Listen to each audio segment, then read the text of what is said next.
لك فدخل معه تحت الكساء، فما كانت إلا ساعة وإذا بولدي الحسين عليه السلام قد أقبل وقال: السلام عليك يا أماه.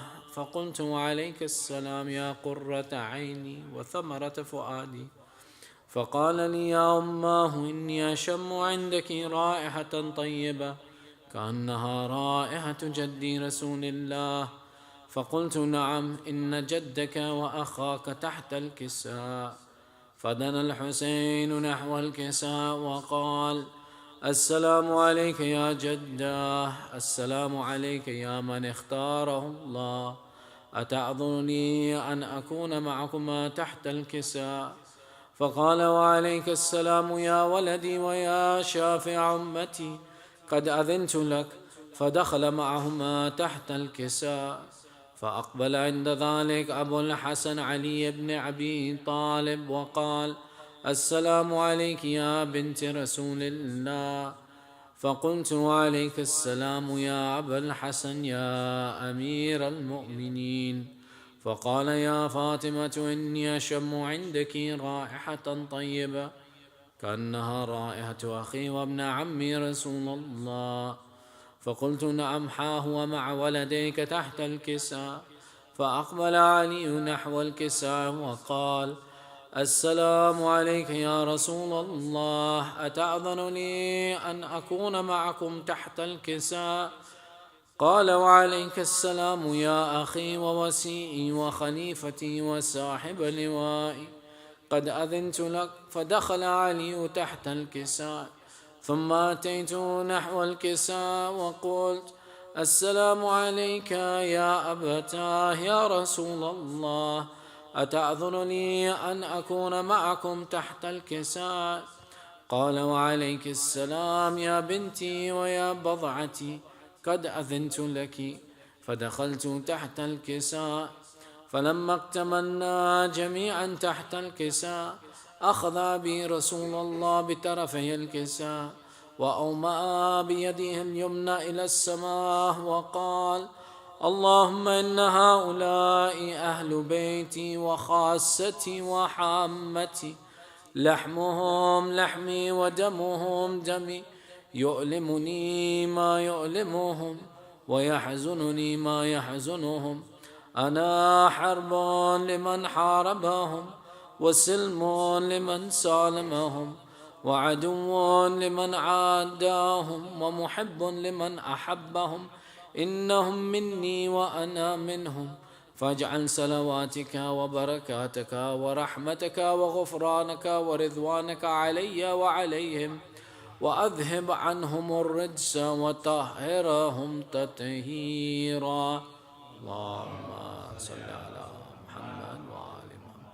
فقال الله عز وجل: يا ملائكتي ويا سكان السماوات، إني ما خلقت سماء مبنية ولا أرضا مدحية ولا قمرا منيرا ولا شمسا مضيعا ولا فلكا يدور ولا بحرا يجري ولا فلكا يسري إلا في محبة هؤلاء الخمسة الذين هم تحت الكساء. فقال الأمين جبرائيل: يا رب، ومن تحت الكساء؟ فقال عز وجل: هم أهل بيت النبوة ومعدن الرسالة، هم فاطمة وأبوها وبعلها وبنوها.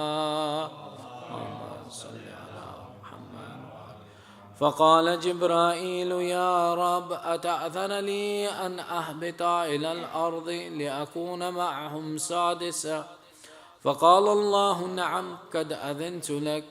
فهبط الأمين جبرائيل وقال: السلام عليك يا رسول الله، العلي الأعلى يقرئك السلام ويخصك بالتحية والإكرام ويقول لك: وعزتي وجلالي إني ما خلقت سماء مبنية ولا أرضا مدحية ولا قمرا منيرا ولا شمسا مضيعة ولا فلكا يدور ولا بحرا يجري ولا فلك يسري إلا لأجلكم ومحبتكم، وقد أذن لي أن أدخل معكم، فهل تأذن لي يا رسول الله؟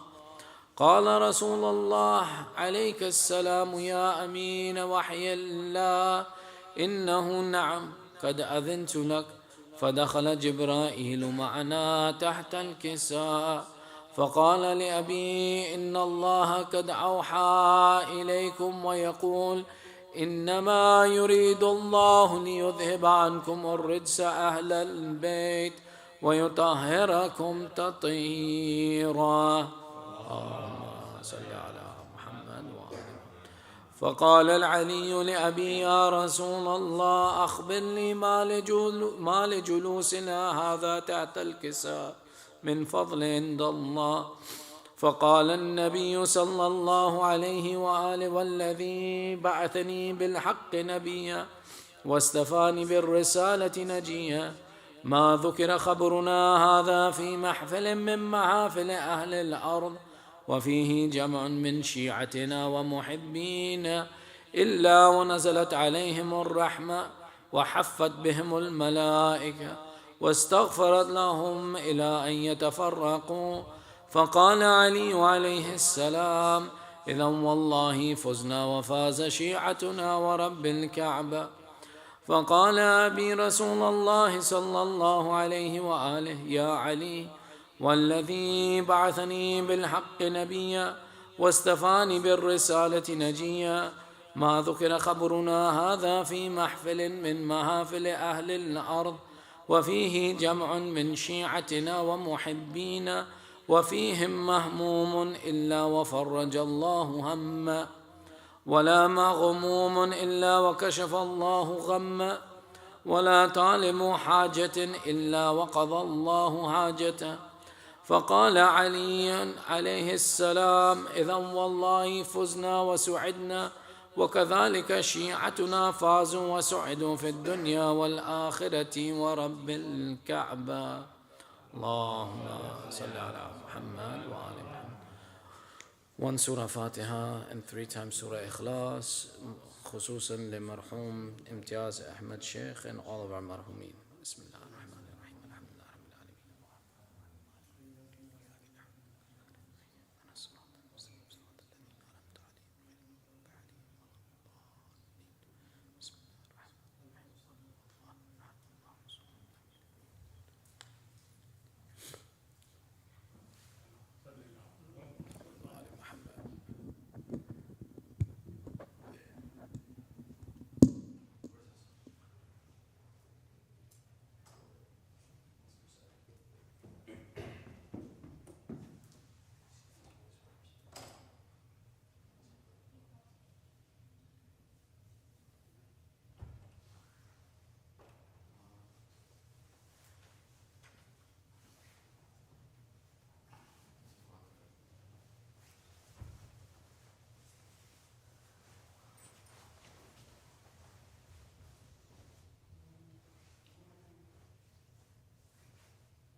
اللهم صل على محمد وآل محمد. بسم الله الرحمن الرحيم. ياسين والقرآن الحكيم إنك لمن المرسلين على صراط مستقيم تنزيل العزيز الرحيم لتنذر قوما ما أنذر آباؤهم فهم غافلون لقد حق القول على أكثرهم فهم لا يؤمنون إنا جعلنا في أعناقهم أغلالا فهي إلى الأذقان فهم مقمحون وجعلنا من بين أيديهم سدا ومن خلفهم سدا فأغشيناهم فهم لا يبصرون وسواء عليهم أأنذرتهم أم لم تنذرهم لا يؤمنون إنما تنذر من اتبع الذكر وخشي الرحمن بالغيب فبشره بمغفرة وأجر كريم.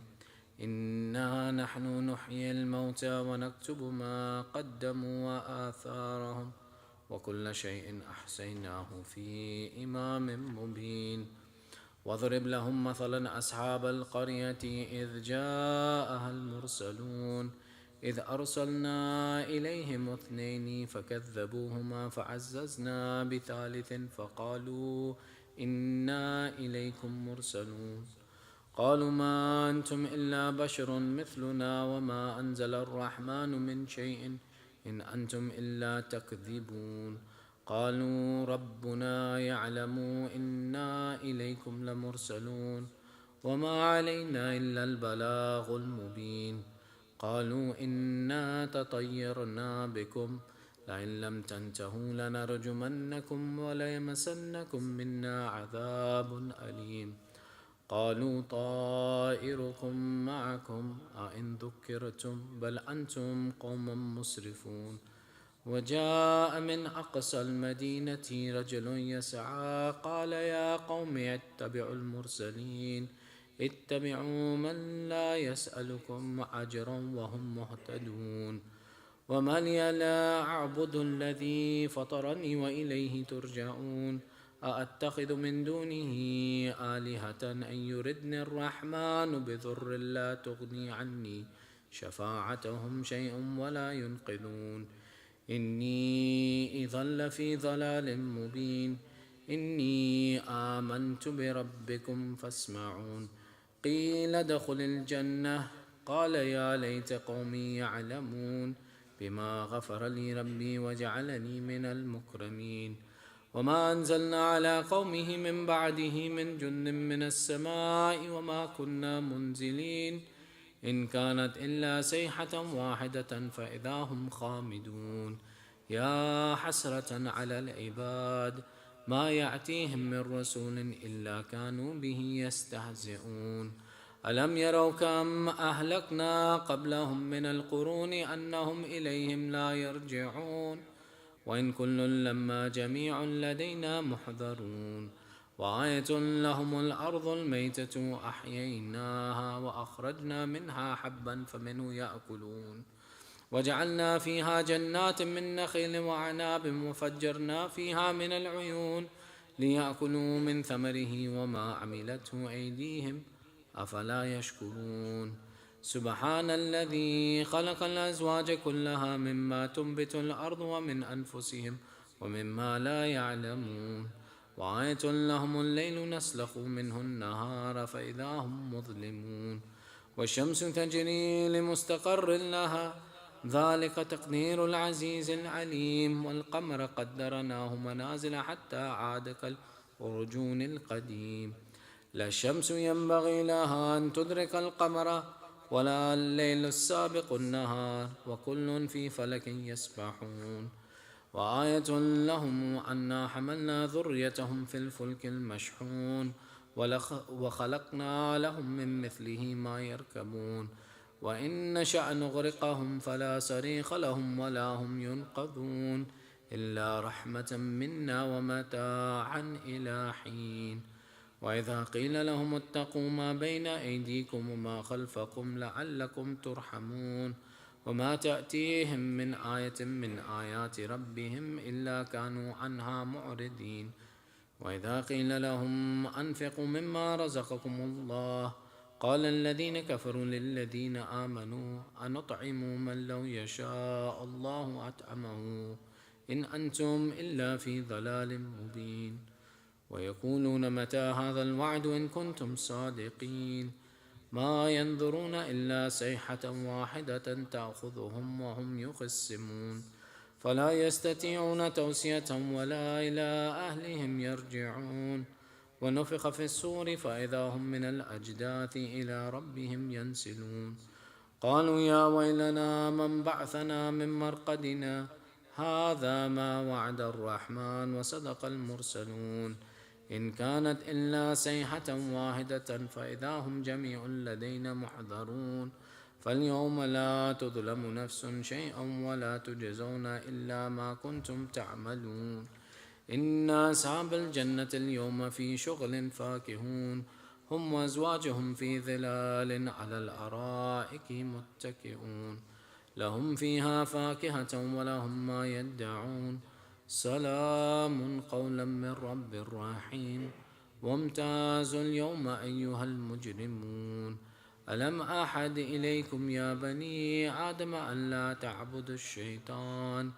إنه لكم عدو مبين وأن اعبدوني هذا صراط مستقيم ولقد أضل منكم جبلا كثيرا أفلم تكونوا تعقلون هذه جهنم التي كنتم توعدون اصلوها اليوم بما كنتم تكفرون اليوم نختم على أفواههم وتكلمنا أيديهم وتشهد أرجلهم بما كانوا يكسبون ولو نشاء لطمسنا على أعينهم فاستبقوا الصراط فأنى يبصرون ولو نشاء لمسخناهم على مكانتهم فما استطاعوا مضيا ولا يرجعون ومن نعمره ننكسه في الخلق أفلا يعقلون وما علمناه الشعر وما ينبغي له إن هو إلا ذكر وقرآن مبين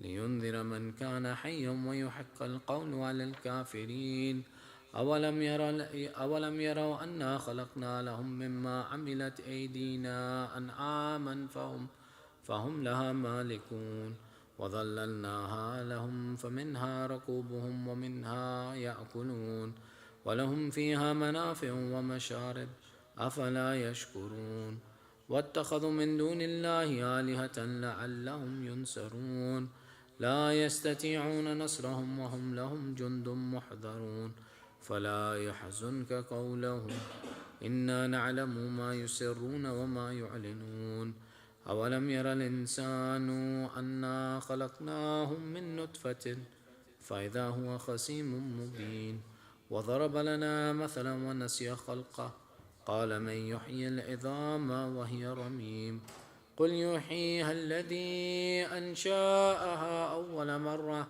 وهو بكل خلق عليم الذي جعل لكم من الشجر الأخضر نارا فإذا أنتم منه توقدون أوليس الذي خلق السماوات والأرض بقادر على أن يخلق مثلهم بلى وهو الخلاق العليم إنما أمره إذا أراد شيئا أن يقول له كن فيكون فسبحان الذي بيده ملكوت كل شيء وإليه ترجعون صدق الله العلي العظيم.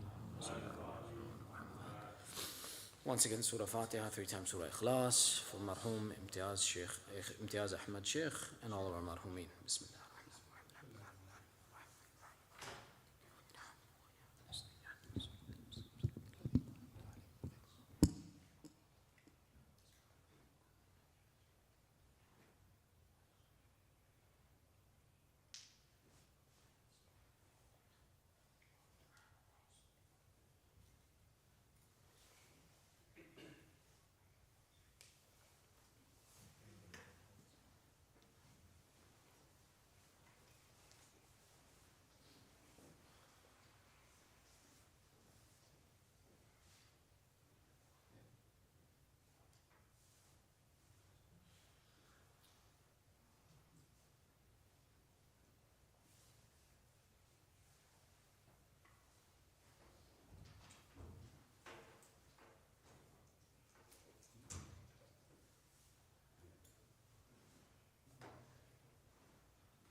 أعوذ بالله من الشيطان الرجيم بسم الله الرحمن الرحيم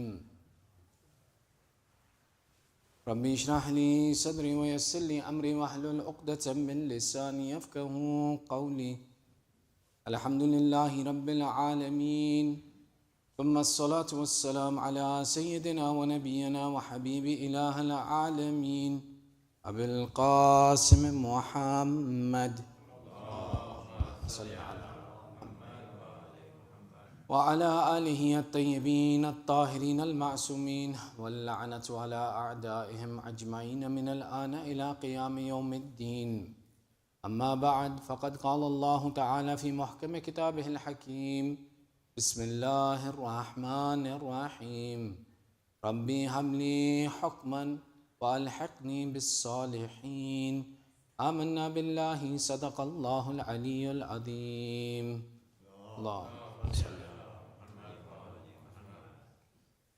Briefly, this majlis revolves around 5 du'as of Nabi Ibrahim.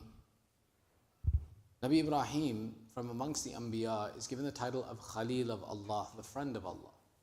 Therefore, Allah throughout the Quran intersperses stories from Nabi Ibrahim as a lesson for society and humanity to benefit from and to learn important lessons. As such, in the 26th chapter, starting from the 83rd verse to the 86th verse, in these 4 verses, Allah narrates 5 du'as from Nabi Ibrahim. And these 5 du'as of Nabi Ibrahim, the beauty of them is they concisely involve a good life.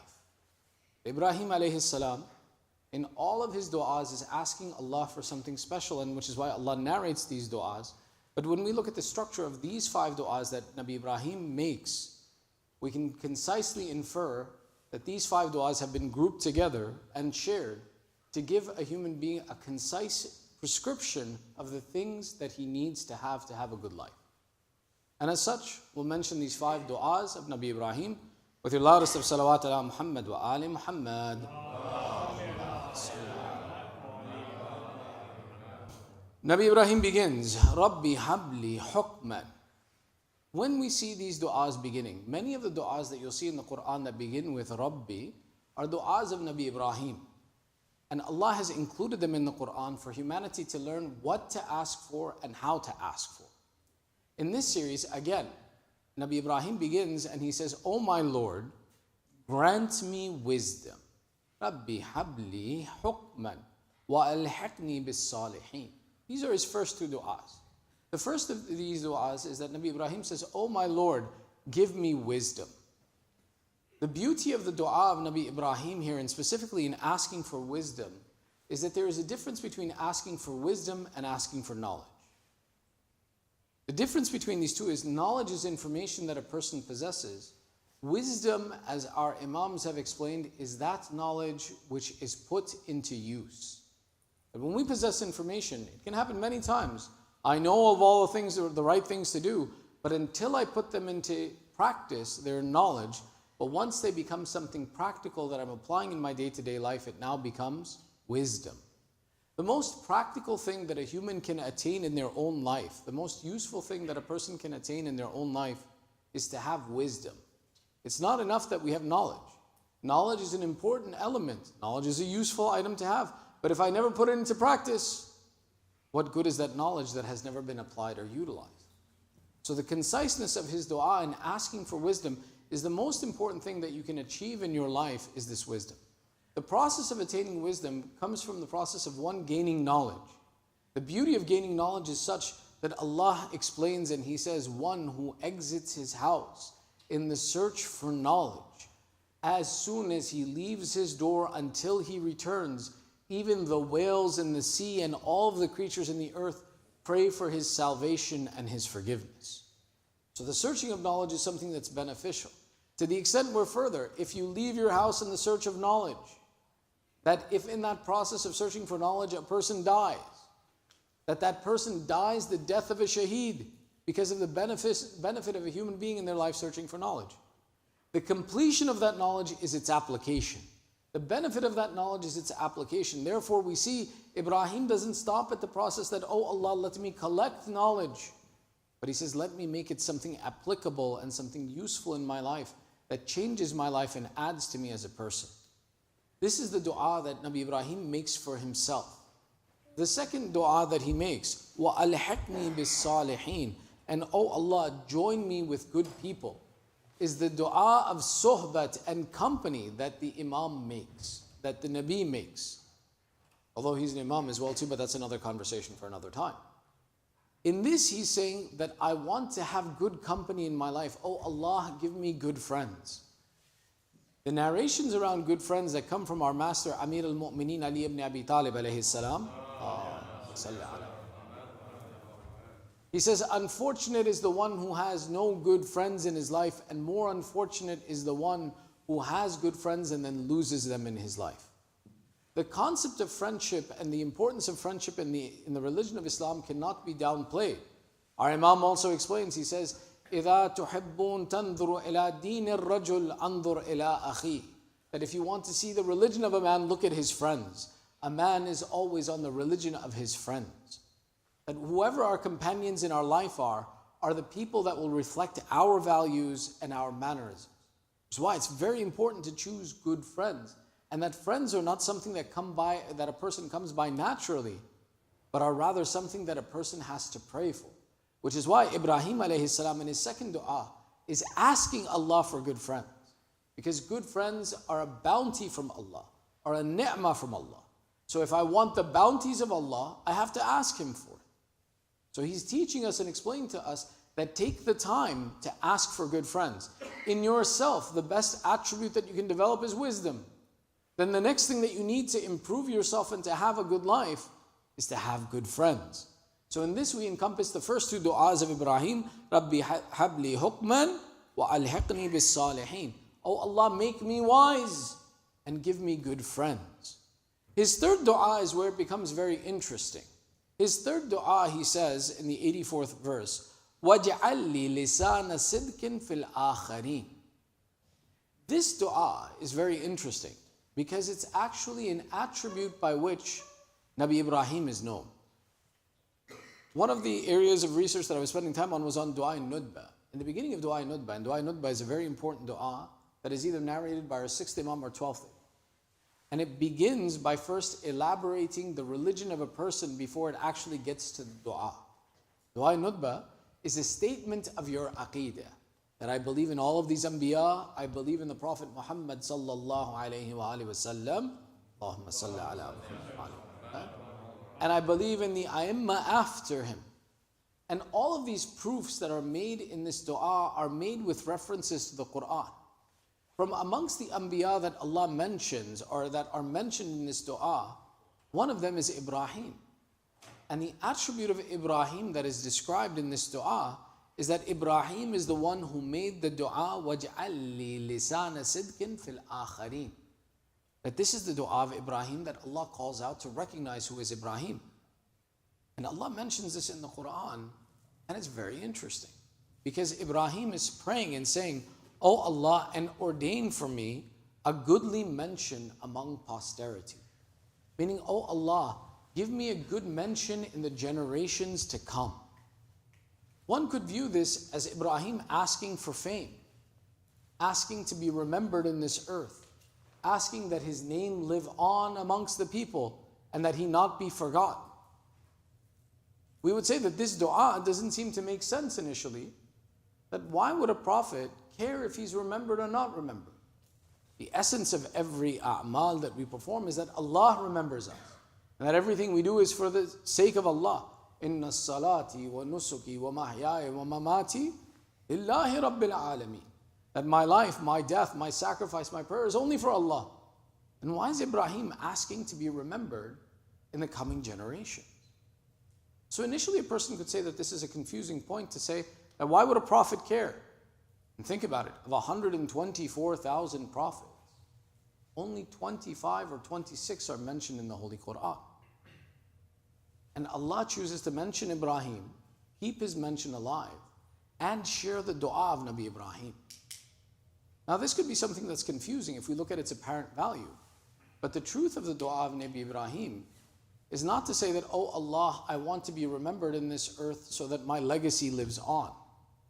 Rather, what Ibrahim is asking for is thawab jari, a continuous reward. That, oh Allah, by leaving my mention in this earth, let it be that the good things that I did remain amongst people and they follow on the good example that I established in my life, so that when they do a good deed, I receive the reward for it. If we were to look at a dua of a complete life, a human being in their life maybe can do 1,000,000 good deeds, maybe 2,000,000 good deeds. But the extent of his life is that when his life ends, so do his good deeds with him. Ibrahim's prayer that his mention remains in the generations that come after him is asking that, oh Allah, allow me to continue to earn a reward even when my life has ended on this earth. His interest is not fame. His interest is not the fact that posterity looks back and says, Nahnu ali Ibrahim, that we are the people of Ibrahim. His intention is that his good relationship with Allah be preserved, and every good relationship thereafter that builds with Allah builds because of Ibrahim. And look at how the dua of Nabi Ibrahim is answered. That every monotheistic religion is known as an Abrahamic faith. And every monotheistic faith on this earth has come back and said that we are originated from Ibrahim, and that Ibrahim was the first of the Hanif, of the first of those who submitted, who believed in La ilaha illallah, and us too are on the religion of La ilaha illallah because of the teachings of Ibrahim alayhi salam. So this third dua is a very important dua. If we were to take a look at our own life and look at what we can achieve in our life, we can ask Allah, I want to do good. We can ask Allah, let me spend my life and not sin. Let me spend my life and seek istighfar. But the truth of the reward that we can attain in our life is limited. So this is the answer in the third dua from the first dua. Ibrahim asked for wisdom in his first dua. His wisdom taught him that whatever good he can do, more good for him can be achieved if nations after him follow his example. For us, the lesson is that if we were to attain wisdom and attain good company, then teach the good characteristics that we learn in our life. Sacrifice from our time and invest in teaching of the next generations, leaving behind posterity, leaving behind goodness that follows those examples that we established so that we can be included in that reward. Which is why one of the things that our sixth Imam Ja'far ibn Muhammad as-Sadiq alayhi salam elaborates, and he says there are 5 things that will benefit you after your death. Water that you provide that runs for people through digging a well or providing running water. Shade that is left by a tree. A good nation or good children that are left behind that continue to do good work. A good teaching that prospers and continues amongst people. And a Quran that you leave that is recited by others. Imam Sadiq gives us the easiest explanation of how to satisfy and how to meet this dua that Nabi Ibrahim makes. وَاجْعَلْ لِي لِسَانَ صِدْقٍ فِي الْآخِرِينَ, that give me a good posterity and a good mention. That do these 5 things and your mention will live and Allah will continue to reward you. Providing running water, planting trees and shade, teaching good characteristics in society, leaving good children that benefit a society, and leaving Quran that is recited and followed by people. All of these are examples for us that we too can benefit and leave a good mention in posterity. This interpretation of this verse that makes the statement to say that the opinion of Ibrahim was not to have fame, but was to change society and that his example would be good. Another place where this is demonstrated is that this isn't the only place that Ibrahim made this dua. Rather, in Surah Baqarah, verse number 129, Nabi Ibrahim makes a similar dua when he is building the foundations of the Kaaba, rebuilding the foundations of the Kaaba. He says, رَبَّنَا وَابْعَثْ فِيهِمْ رُسُولًا مِّنْهُمْ يَتْلُو عَلَيْهِمْ آيَاتِكَ وَيُعَلِّمُهُمُ الْكِتَابَ وَالْحِكْمَةَ وَيُزَكِّيهِمْ إِنَّكَ أَنْتَ الْعَزِيزُ الْحَكِيمُ. Nabi Ibrahim, as he rebuilds the Kaaba, and this is important to note, Ibrahim alayhi salam didn't build the Kaaba for the first time. The Kaaba was initially built by Nabi Adam, the first of our forefathers who was on this earth. But after the flood of Nabi Nuh, its walls had been washed away and only its foundations remained. Ibrahim with his son Ismail was commanded to rebuild these walls and make them up again, to make it a place of worship for Allah on this earth. Which is why he was commanded to leave Hajara and Ismail in this place, so that it would flourish and it would become a place of worship of Allah. As he's rebuilding this, he's making this dua that, oh Allah, these people that will collect here around your house, these people that will come here and live by your house, send and raise amongst them a messenger from among them who will recite to them your communications, teach them your book and wisdom, and purify them. And certainly, oh Allah, you are the wise and the mighty. This dua of Ibrahim is attached to the dua that we're mentioning in chapter 26, one of his 5 du'as. That it's showing and saying that Ibrahim's intention was that whatever effort he leaves, let there be one who comes amongst the people here, purifies them and ensures that they follow the true path. Had that not been his intention, he would not have asked for a good mention in the afterwards. He wants a prophet who comes to the Kaaba, educates the people, teaches them to worship and love Allah, so that they keep coming back to the house that Ibrahim built by his own hands. It's a lesson for us. If you do good in this life, if you build a masjid, don't just build a masjid and ask for the reward. Ask Allah, bring in it pure, good, pious people, that the facility will remain used, that it will continue to mention the name of Allah, and by which we will receive that benefit for as long as that building stands, and those good people stay there. Which is why, till today, if you go to Umrah, if you go to Hajj, if you follow the example of Islam, Nabi Ibrahim is receiving the reward for it. It's the best residual earning program I've ever seen. There's no 401k investment that gives you better than what Ibrahim earned. Nobody can do that. Which is why we look at the 4th dua that Nabi Ibrahim makes. Sallu ala Muhammad wa ali Muhammad. He makes the dua, he says, وَاجْعَلْنِي, his 4th dua, وَاجْعَلْنِي مِنْ وَرَثَةِ الْجَنَّةِ النَّعِيمِ, and make me of the heirs of heaven. Sometimes the first dua we ask is, oh Allah, send me to heaven. Oh Allah, I want to go to heaven. Not send me to heaven, I want to eventually go to heaven. Nobody says, take me to heaven now. They say, someday. Ibrahim, his first dua isn't heaven. His first dua is wisdom that improves his life. Good friends that give him a good environment to be in. A good life spent building in the way of Allah so that he continues to receive reward. When he's accomplished all of these things, that's when Ibrahim makes the dua that, oh Allah, give me the ability to be the inheritors of Jannah and to go to Jannah. You and I may think about the idea that we'd like to go to heaven.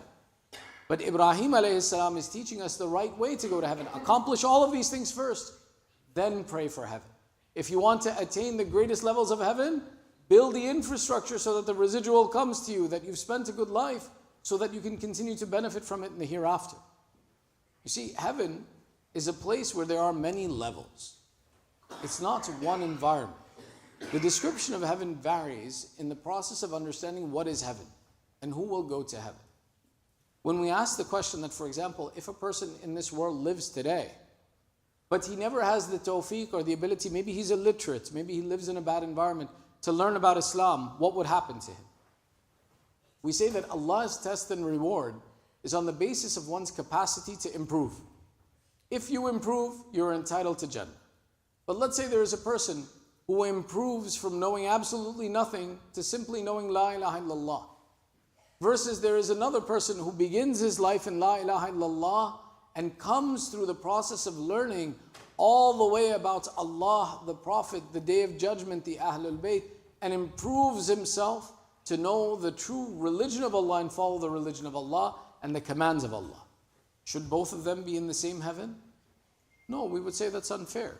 That one exerted much more effort, took much more responsibility, accomplished much more in his life. Therefore, we recognize that every person is entitled to a different status in heaven.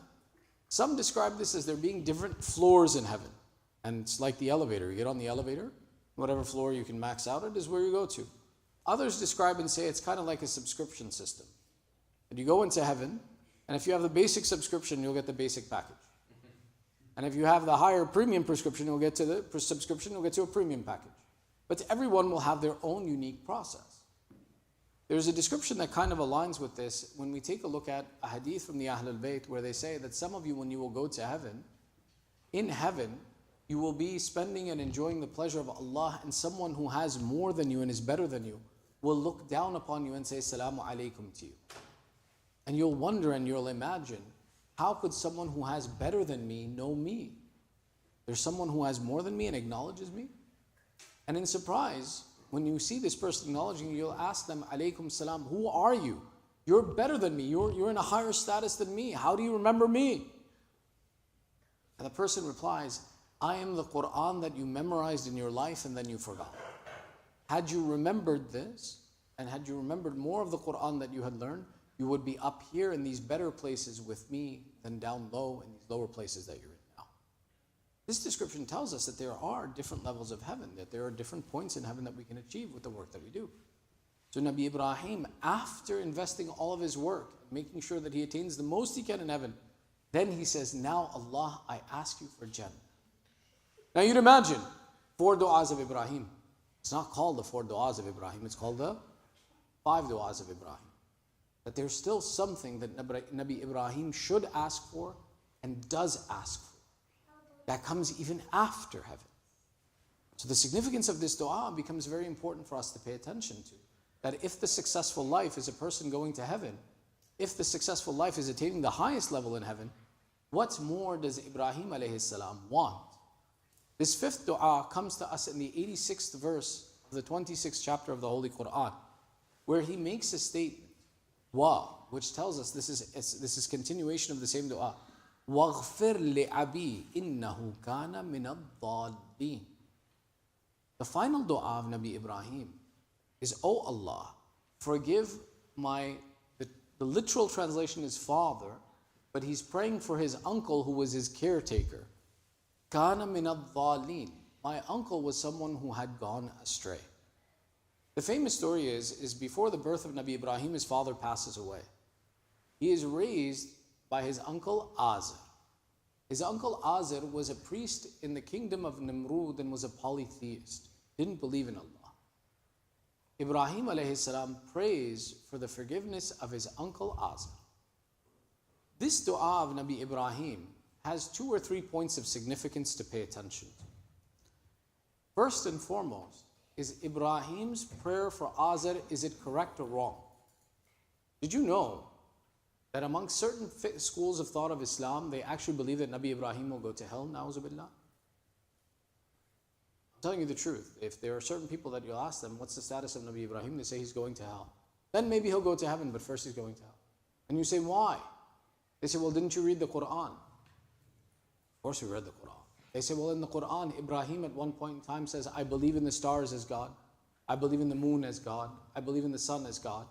So meaning that at some point in time, na'uzu billah, Nabi Ibrahim committed shirk. So therefore he has to be punished for that shirk. We don't believe in this. We say that Nabi Ibrahim, in a process of teaching people not to worship a false God, set for them an example. And he said, oh, you think this is God? Okay. If I accept this as God, then why does it disappear? Why does the sun set? Why do the stars disappear at night? If they are God, they should be ever present. No one should believe in these items as a God. Ibrahim alayhi salam's statements in that case were a process of education and teaching. Which is why one of the problems that comes with this dua is that it said that Ibrahim is praying for a polytheist. Allah has indicated to us that praying for someone who's a polytheist after their death gives them no benefit. And it's not something that should be done.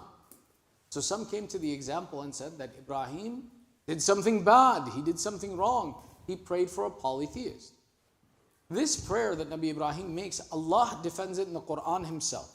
We don't have to defend it.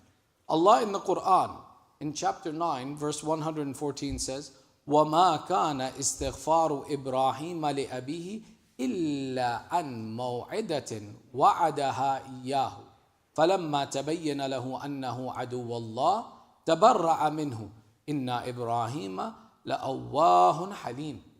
Allah defends the dua of Nabi Ibrahim, and He says it in the Quran Himself.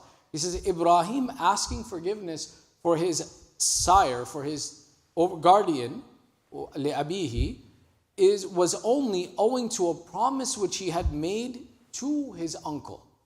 But when it became clear that his uncle was an enemy of Allah, Ibrahim declared himself to be clear of him and have nothing to do with him. Certainly Ibrahim was very tender-hearted and forbearing. Allah here is explaining that Ibrahim's dua is not because he wanted to pray for a polytheist, but rather that he had promised his uncle he would pray for him, and therefore he had to fulfill the promise. Now one could imagine that the story of Ibrahim ends here, that him praying for his uncle was out of the fact that he made a promise. But Allah is wise. Allah chose to give us this dua. Allah put this dua in the Quran as a lesson for us. That while from the one aspect, Ibrahim's uncle Azar was someone who was a polytheist and not worthy of this dua, yet Allah takes the time to declare, of the entire Quran, of all of the history of humanity, this dua of Ibrahim is included as one of the 5 du'as in this chapter. The intention of Allah is this, that while the dua for Ibrahim's uncle was one that would not be accepted, O people, understand that if you want goodness in your life, do not forget your family and relatives in your dua. One of the important things that we do is to remember those who have left us and those of our family who are gone, and to remember to continue to pray for them. Had this dua of Ibrahim been wrong, been a bad dua to make, Allah would not have included it in the Quran. Azar himself, the dua may not be accepted for him, because Azar was someone who was a polytheist. But our relatives are not polytheists. Our relatives are not people who refused Allah. The inclusion of this dua is to say that, O people, for you to attain goodness in life, for you to accomplish something in life, do not forget your marhumeen and those who have gone before you. Continue to include them in your dua. This is for a number of reasons. One, because a person is not successful only because of his efforts, but rather he is the conclusion of the efforts of his forefathers that bring him about to do goodness in this life. And one should not forget his forefathers in the good that he attains in life. One of the explanations, you guys are okay? Because I can talk for a few more minutes to explain this one. Everybody's all right? Okay. One of the explanations of this is a hadith from Imam Ali where he says, الشقيء شقي في بطن أمه وَالسَّعِيدُ سَعِيدٌ فِي بَطْنِ أُمِّهِ. Imam Ali makes a statement. He says that someone who is unfortunate and has a bad life from the time that he's in the womb of his mother. And someone who has a happy and good life has a good life from the time he's in the womb of his mother. This hadith of the Imam really confused a lot of people, because it implied and said that my effort means nothing.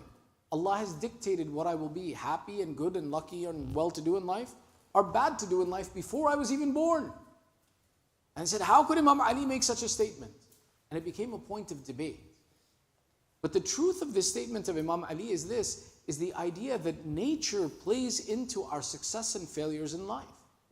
That a person who begins off with a good life begins off because of the nature that's instilled in him by the posterity and the family that came before him and the generations that invested in making this person who they are when they start their life.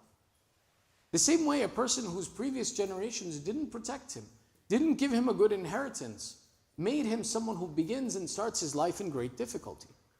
We look at this in realms of wealth. That what's the difference between a child who's born with a silver spoon in his mouth as an access to every resource and a child who is born in abject poverty? We say the difference between them is that the forefathers, if they invested in protecting and preserving and giving their children a good future, they invested in that time so that when the child would be born, he would have conveniences and ease to go with it. The same way we take a look at and we say that someone who, for example, is born with a disadvantage because of the previous actions of his fathers. A child can be born an alcoholic. A child can be born addicted to drugs. A child can be born with asthma and other diseases because of the acts of his forefathers. It's the investment that the previous generations make in that child that give him the base by which he starts his life. The statement of Imam Ali is to say that you, O humanity, your own individual affairs are important, but what you receive from your previous generations is also significant and important. That be careful of what you give your next generation before they come into this earth. Which is why the most important inheritance that we give our sixth Imam Ja'far ibn Muhammad as-Sadiq alayhi salam. explains, he says, wealth is the inheritance of Fir'aun, and character and akhlaq is the inheritance of the Anbiya. That if you want to give your next generation something, give them akhlaq and character. Don't worry about wealth. Wealth won't make good generations. Akhlaq will make good generations. And that if you focus on this wealth, it is as if the inheritance of Fir'aun that you've passed on. What was the conclusion of Fir'aun? It was abuse, it was self-reliance, it was self-deification. These are not attributes we want to put in our generation. Rather, focus to give them good character. And that when it comes to you, it is beneficial. Ibrahim in this dua is teaching us, do not forget those who came before you. You are a conclusion of their efforts. You are the result of their efforts. And that if there is goodness in you, that you have the ability to make dua to Allah and be connected to Allah, appreciate those who trained you and prepared you for what you are today. The other significance of this dua of Ibrahim and praying for his uncle is that Ibrahim is teaching his children and his generations to come that if we pray for those who came before us, then we're teaching our children to pray for us when we leave. And we're teaching our children that it's an important aspect. Don't just think about your life. Think about those that came before you. Allah has built these connections and relationships so that each benefits from the other. Your investment in the next generation pays off when that generation does good, which is why the Ahlul Bayt explain when one person goes to Hajj, 7 generations before him and 7 generations after him benefit from the action of that Hajj. But the conclusion of 7 generations of effort are the ones who brought the fact that you are going to Hajj, and that your going to Hajj will change 7 generations that will come after you to benefit from your actions of Hajj. We are connected in our generations. And this is why we have the dua of Ibrahim, the 5th dua of the 5 things that he says that he makes dua to have a good life. Wisdom for himself, good friends to improve his environment, posterity and leaving a good word in the future, that he has thawab-e jariyah to assist him after he's left this world. Asking for Jannah and the reward of Allah, and asking that those that came before him are also rewarded so that their status is elevated in heaven and that his generations pray for him. If we can accomplish these 5 dua, if we learn to ask these 5 dua, we've asked for a comprehensively good life that gives us a reward. And the beauty of it is that a good reward for ourselves is not without remembering those who went before us. This is the example and the reason why the Ahlul Bayt, no matter the difficulties they went through, no matter the challenges that they went through, they did not forget the masa'ib of Aba Abdullah. That when we look at the madhlumiyat of Imam Zainul Abidin, and we see that the difficulties that he went through, that Imam Baqir describes, when my father became shaheed, he had the marks of the neck, on his neck of the chains that he wore in Sham. On his back, he had the marks of the whips. Yet you notice Imam Zainul Abidin never wept for himself, never cried about his masa'ib. Rather, he would weep for Aba Abdullah. Imam Rada, whose father Imam Musa al-Kadhim, who we cried for some nights ago, was the Imam who was kept for 14 years in prison and died with chains on his body. Imam Rada, when he sits in the court of Ma'mun, he says, recite poetry for my forefather Hussain. Recite poetry for my grandfather Aba Abdullah. When this poetry is recited, they describe and say that as the poetry would be recited and the mention would come, that if Fatima could see the condition of Aba Abdullah being killed at the river of Furat, that she would strike her cheeks in the difficulty. They said, we saw Imam Rada fall from his chair in the middle of the court. He would say, repeat the line again. The poet would again recite, Imam Rada would fall from his chair crying. They said, Yabna Rasulullah, we recite this line, why do you fall? He says, you don't understand. It is as if I see my mother Zahra sitting in Karbala by the body of Aba Abdullah after it has been trampled. My forefather Hussain, my grandfather Hussain, was that one who they left without ghusl and kafan. The sand was his kafan, the wind was his ghusl, and there was no one there for him. That I weep for Aba Abdullah. Imam Rada is teaching, do not forget the masa'ib of Imam Hussain. ألا لعنة الله على القوم الظالمين وسيعلم الذين ظلموا أي منقلب ينقلبون إنا لله وإنا إليه راجعون رضا بقضائه وتسليما لأمره ندعوك باسمك العظيم الأعظم الأعز الأجل الأكرم. We raise our hands in dua. Ya Allah. 10 times we call out. Ya Allah, Ya Allah, Ya Allah, Ya Allah, Ya Allah. Ya Allah, Ya Allah, Ya Allah, Ya Allah, Ya Allah. Ya Mahmud bihaqqi Muhammad. Ya A'la bihaqqi Ali. Ya Fatir as-samawat bihaqqi Fatima. Ya Muhsinu bihaqqi al-Hasan. Ya Qadim al-Ahsan bihaqqi al-Hussain. Oh Allah, accept this small ibadat from us. Ya Allah, give the thawab of this majlis to Marhum, Imtiaz, Ahmed, Sheikh, all of the marhumeen of our family, of their family, and all those who are in need of dua. Oh Allah, keep our children on the upright path of Ali Muhammad. Ya Allah, by the end of this month of Rajab, by the month of forgiveness, oh Allah, forgive our sins and cover our flaws. Oh Allah, keep our children on the upright path of Islam. Ya Allah, those who are gathered here from amongst the family and friends and all those who are in need of dua, Ya Allah, fulfill the hajat of all of the mu'mineen. Ya Allah, all those who are suffering through insecurity and difficulty, give aman to the mu'mineen wherever they are. Oh Allah, hasten the reappearance of Sahib al-Zaman. Make us and our family and our children and our lineage from the supporters of Sahib al-Zaman. Entitle us the Shafa of Imam al-Hussain in this world and in the hereafter. 1 Surah Fatiha, 3 times Surah Ikhlas, لأرواح المؤمنين والمؤمنات مع الصلوات.